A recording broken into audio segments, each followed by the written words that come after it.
Yes, I see that the majority of you have decided to ride in the boat with me.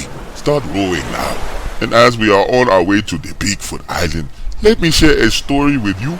There are so many people who are afraid of the Bigfoots. They have been around a long time. Like I told you, hiding behind trees, peeking out, looking at me. I am not saying to you that the Bigfoots are harmless, because they can be very, very mean. Especially if you go into their territory. However, the Bigfoots are only violent when you provoke them. If you find yourself in the area where they live, it behooves you just to leave. Listen to the story.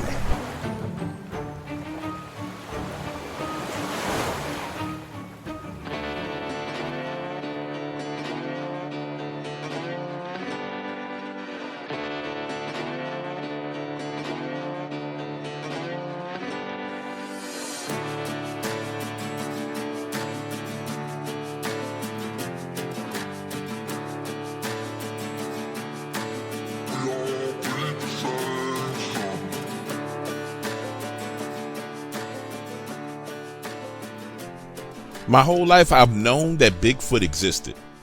Shit, I grew up in the woods of Alabama. Started hunting when I was 12 years old. I've heard them, felt them, and even got a glimpse of them. However, for the most part, they just left me alone. Then, at 24 years old, I'm stressed out. So I decided to go hiking and camping in the woods.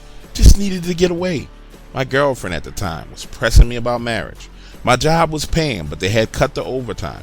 And frankly, I was just over civilization in general, so I decided to go hiking and camping. Understand, these woods are nothing special. It's the same woods I've been in since I was a child. Can travel them with my eyes closed. I walk 6 miles into the woods, set up my campsite, then walk further, just reflecting on everything that's going on in my life. Imagine a scene: I'm walking alone and I'm mentally checked out, just going through the motions, when I notice that there's a tree down across the trail. Not a full tree, but a sapling. Nonetheless, I turn around and head back to camp. I'm gathering wood for the fire when I get this feeling that I'm being watched. But to me, it's no big deal at all. Felt it before, so I keep working. Just before sundown, I get that fire starting. Cook some vegetables and some rice, add a little sausage, and while it's cooking, I light a 60 ring gauge cigar. Sit back, start smoking, and I'm looking up at the stars.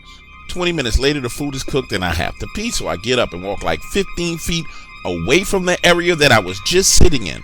Turn my back, pee for no more than 20 seconds, zip my pants up, turn around, and walk back. That whole process had to take no more than 80 seconds, and when I get back, the cigar is gone. It was sitting right on the edge of my chair, and it's gone. So now I'm looking on the ground, checking around in the dirt, thinking I dropped it, but I don't see it. Now, instead of stressing over it, I go in my bag, light another cigar, have my dinner, then sit back and continue to look up at the sky. Well, I'm sitting there, and the wind starts to blow, and I get a whiff of that other cigar. No doubt that it's the cigar, double Maduro, strong smell. Been smoking it for 3 years. I know that smell. And the one I'm currently smoking is a Connecticut shade and has a much lighter aroma. So I'm sitting there trying to look to my right where the scent is coming from. And I wait a few minutes to look out of the corner of my eye. And I can see the ember from that lit cigar in the darkness. But I still haven't turned my head to look directly at it. But it's there. So I casually stand up and play with the fire, moving the logs around, reposition myself where I can see. Then look at that spot. And there it is, the ember of the cigar, 9 feet in the air. And you know how when someone smokes, they inhale it, and the oxygen causes the tip of whatever they're smoking to become red hot?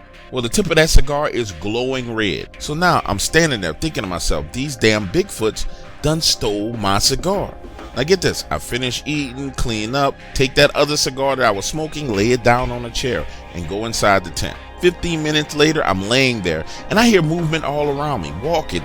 It's clear, bipedal walking, gentle steps. I wait another 5-10 minutes, unzip the tent, look out, and that other cigar is gone. After that, the woods go silent, there's no more walking, nothing. The following morning, I wake up and I'm like, okay, this is my first interaction with these Bigfoots, and they done came into my camp, so I think it's best that I leave. So I start walking back out of there.